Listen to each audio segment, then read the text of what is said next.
All right, guys, let's continue studying.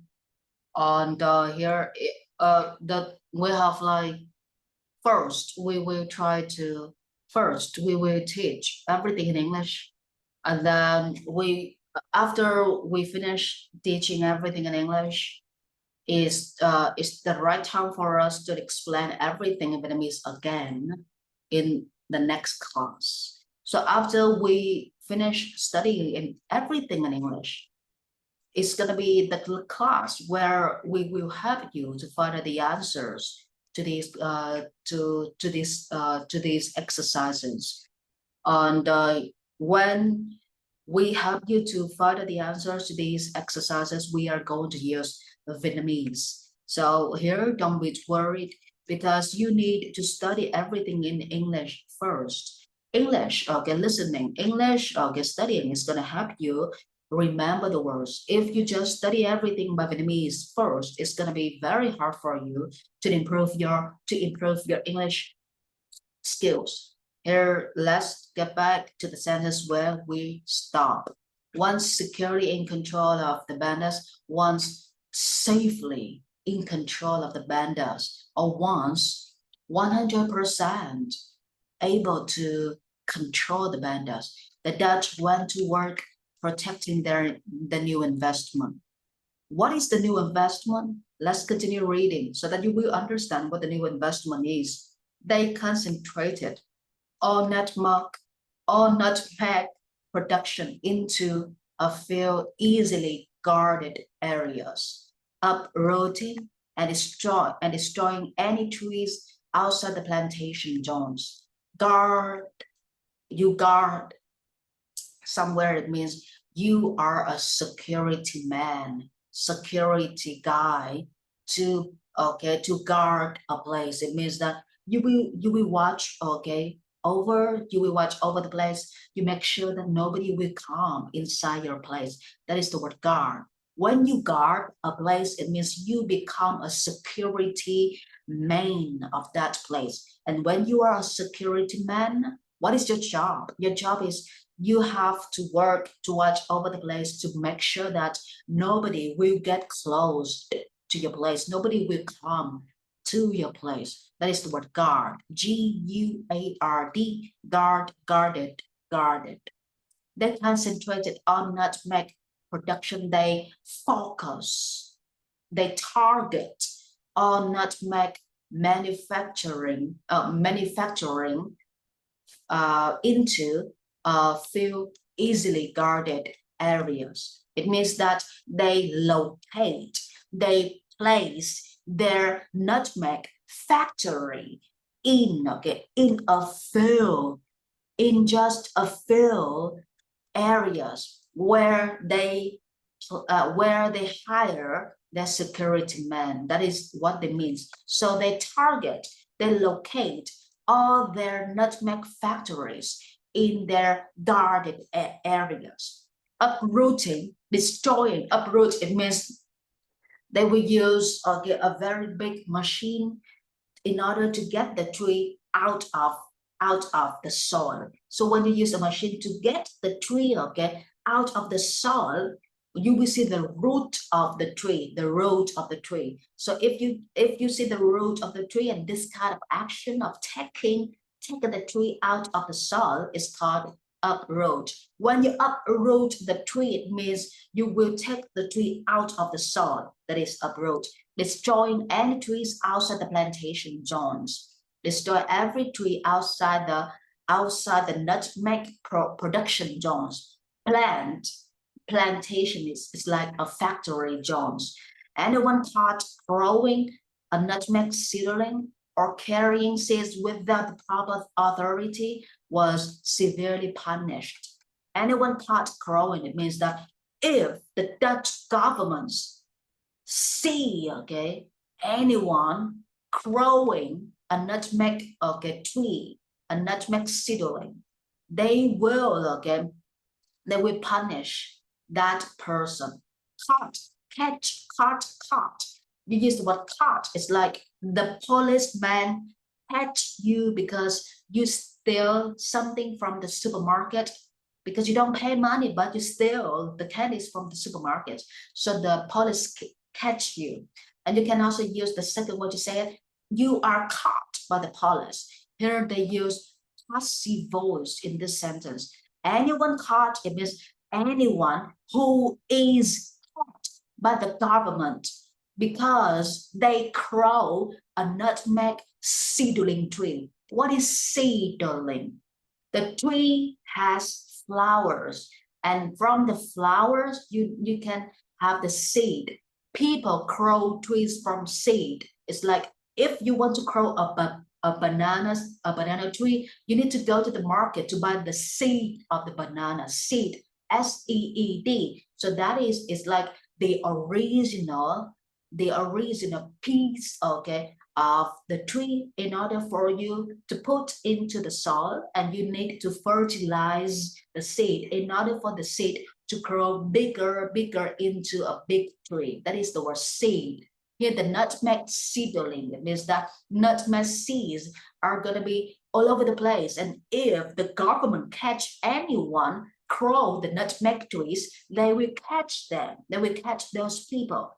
Or the people, if people carry the seeds from Dutch to other places, the police, okay, the police or the government will punish them.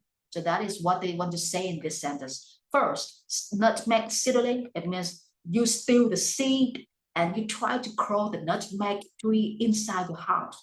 Yes, government finds out, they are going to punish you. Or if you carry the seeds from your country to other countries without the permission of the authority, the government will also be able to punish you. In addition, all exported nutmeg was covered with lime to make sure there was no chance a fertile seed, which could be grown elsewhere, would leave the islands. See here, all exported nutmeg was covered by lime. Lime is like a small kind of lemon. So they open a small lemon. Let's say a lime is a lemon, okay? They open a small place inside the lamb, and they put the nutmeg inside the lamb in order to trick people that those are not nutmegs, those are lambs. So if people look at those things, they say that, oh, those are the lambs. They will not have any chance to steal the nutmegs from the government. So that is how the government tricks, okay, those people in Dutch back in their history.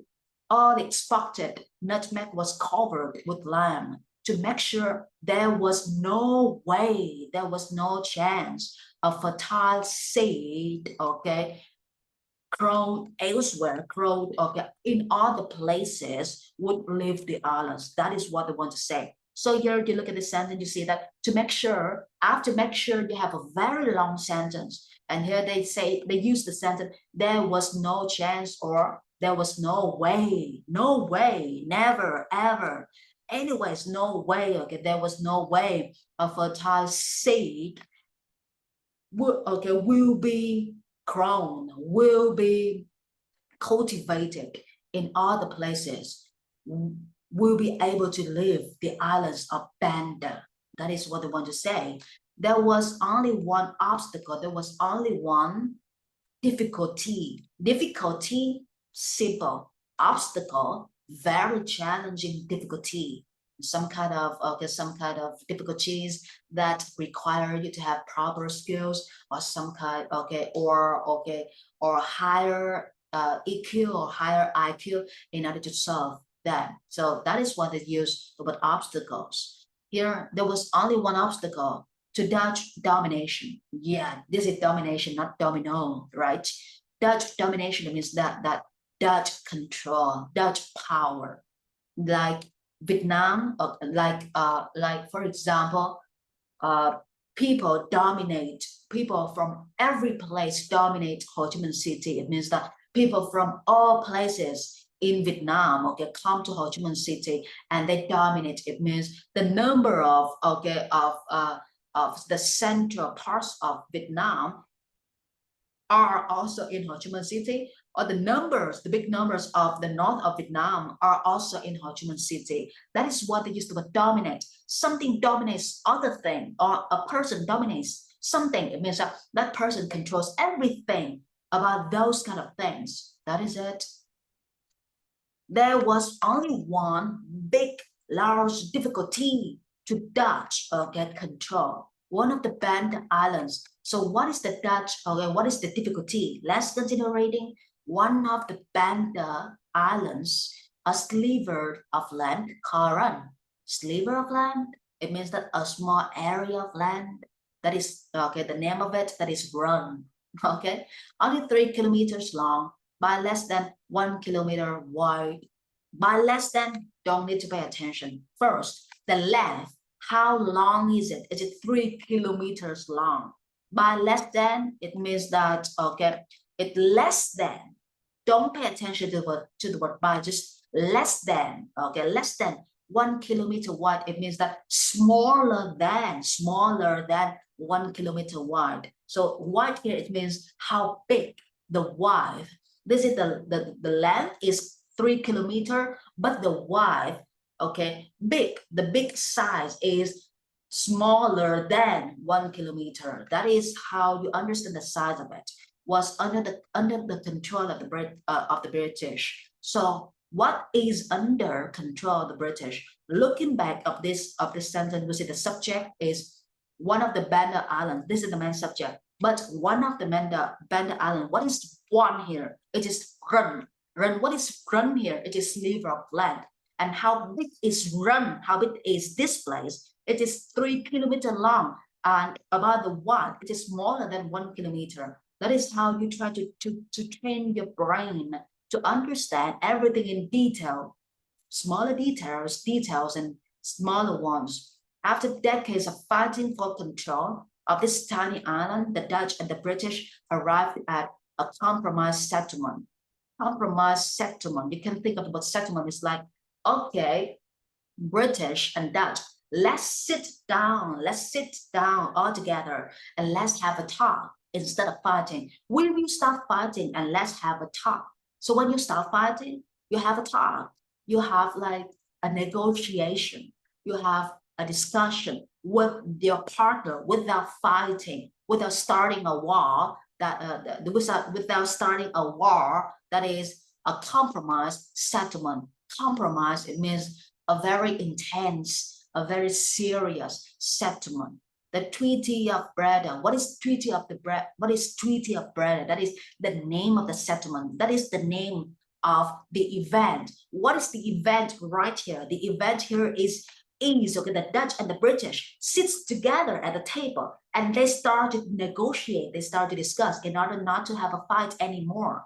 That is the Treaty of the Breda. And when is it? It is in 1667. Intent on securing the hold over every nutmeg production island, the Dutch offered a trade. If the British would give them the island of Run, they would in turn give Britain a distant and much less valuable island in North America. So intention. I intend to study further. I intend to upgrade my English degrees because my IELTS degree already expired. 8.5 already expired, so I need to renew my IELTS degree again. So intent on, it means that an intention on something. That is your future intention. Intent on securing their house. Securing the house, it means that making their control safe. They try to make their control safe, but they don't use the word I. Okay, we intend to make our control safe. No, here they said intent on securing the hold, intent on making their control safe over every nutmeg producing island. The Dutch offer a trade. The Dutch announced a trade, announced. If the British would give them the island of Run, if the British give them, the island of Run, they would in turn give Britain a distant and much less valuable island in North America. A distant means far away. Okay, far away, that is distant, much less valuable island. It means that they will give, okay, they will give the British an island, but this kind of island is also valuable, but not as valuable as the island of Run. Okay, so that is what they want to say. Much less valuable island. It means that it's valuable, of course. This new island is valuable, but not as valuable as Run. I'm gonna tell you. I'm gonna tell you the truth. That is what they want to say here. Okay, the Dutch here we have only two people, Dutch and Britain, and the Dutch here they want to take back their island. They call the island Run. They want to take back their Run. The Dutch wants to take back their island. And here, if they want to take back the island, they need to offer a very good condition to the Britain. And what is the condition here? They say that if the Britain returns the Run Island, okay, to the Dutch will give the Britain another island. And this island is far away from the Dutch. They use the word distant, okay, distant island, far away from the Dutch, the island far away from the Dutch. And the island is also valuable, but not as much, but not as valuable as island Run. Yeah, that is the meaning of it. Let's continue. The British agreed. Easy. That other island was Manhattan, which is how New Amsterdam became New York. So here, you don't need to understand the history of New York, the history of America, United States. We just need to know, okay, what is Manhattan? Manhattan is the island that the Dutch gives to Britain because the Dutch wants to take back the island that is Run, right? So this island is called Manhattan, and this island is, okay, they just want to share a little bit about the history of the United States. That is what they say, that Manhattan is, okay, is the way that New Amsterdam became New York. Yeah, small piece of information, no need to pay attention. The Dutch now had a monopoly over the nutmeg trade, which would last for another century. Monopoly? Yeah, don't need to search for the meaning. So here, the Dutch now had a monopoly over the nutmeg trade. Monopoly, you can think of like a policy. So the Dutch now had a policy. The Dutch now had a rule. A Dutch now have, okay, a way to control the nutmeg trade, which would last for a long time, another century. No, yeah, that is it. So here today, we have finished studying paragraph 1, 2, 3. And these two paragraphs, okay, are going to be the next day because I cannot push everything so hard in one day. I need to make sure that you guys will watch this video again and you guys will try to follow the meanings of each sentence that I show you guys. I need you guys to learn to read. You need to feel like, yeah, don't feel IELTS is hard. If you feel IELTS is hard, you are gonna be dead by IELTS.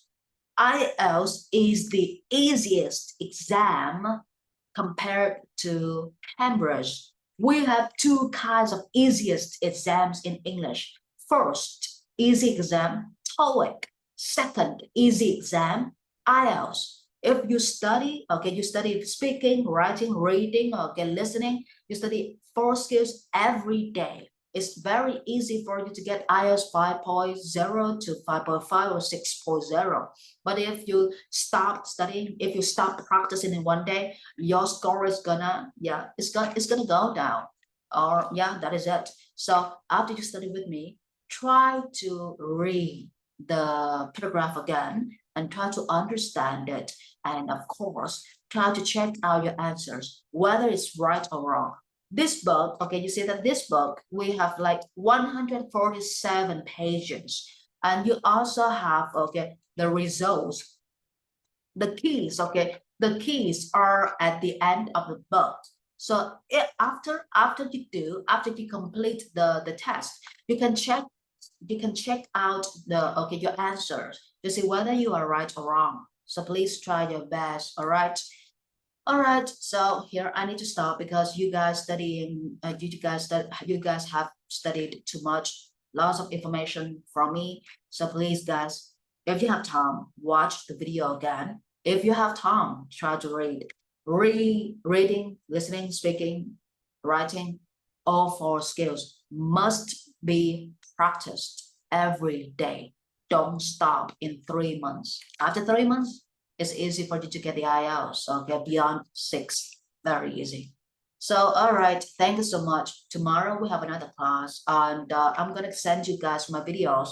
If you are busy working or studying in your university, yeah, that is it. Very easy for us to study together. And please remember, every first class is gonna be 100% English, studying environment. And after I use English 100%, I'm going to use Vietnamese again in another class in order to help you guys understand why is this answer, okay, why is the answer, yeah, submitted to that question. Yeah, I'm gonna help you guys understand everything in English after I finish teaching everything in English. Okay, so thank you so much, guys. Have a nice evening, and bye bye.